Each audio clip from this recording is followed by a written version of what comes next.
My parents were avid churchgoers, and we were raised in the Catholic faith.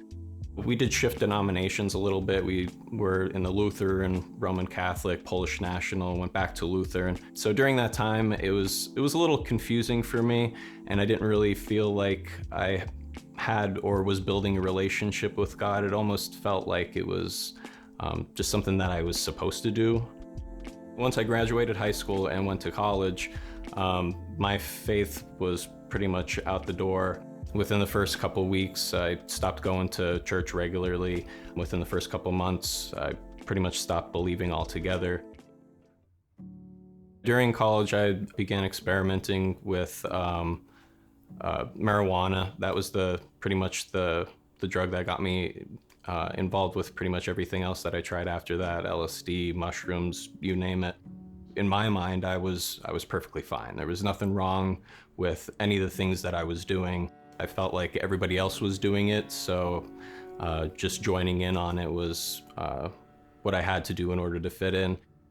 I would always want to show up to events, or whether it's a family gathering or something, I would want to show up high because that's pretty much what I was used to doing everywhere that I would go. It just lasted for probably about 10 years, I would think.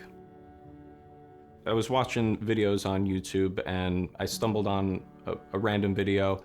It turned out to be a pastor that was giving a sermon, and it was something that I normally wouldn't watch, especially during that time in my life. But there was something that intrigued me about a proposition that he made, saying that, have you ever considered that your thoughts may not be your own? Was there ever a time in your life where you're just sitting around and a thought comes into your head randomly that you have no idea how it got there, and it's something negative, some might even say evil, and you're just thinking, well, what made me think this thought in the first place? I immediately knew what he was saying because I've had those random thoughts before. He had made the proposition that there's possibly other things that could influence our thoughts. I felt like a wave come over me. It was just a flush sensation that came out of nowhere, and I immediately thought to myself, do I believe again?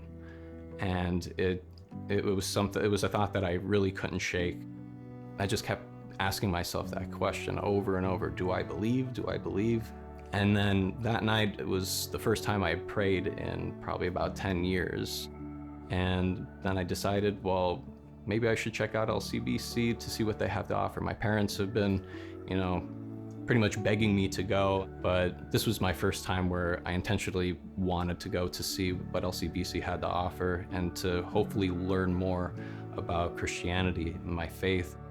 It gave me a sense of purpose, and it gave me a relationship with Jesus that I didn't know I needed again.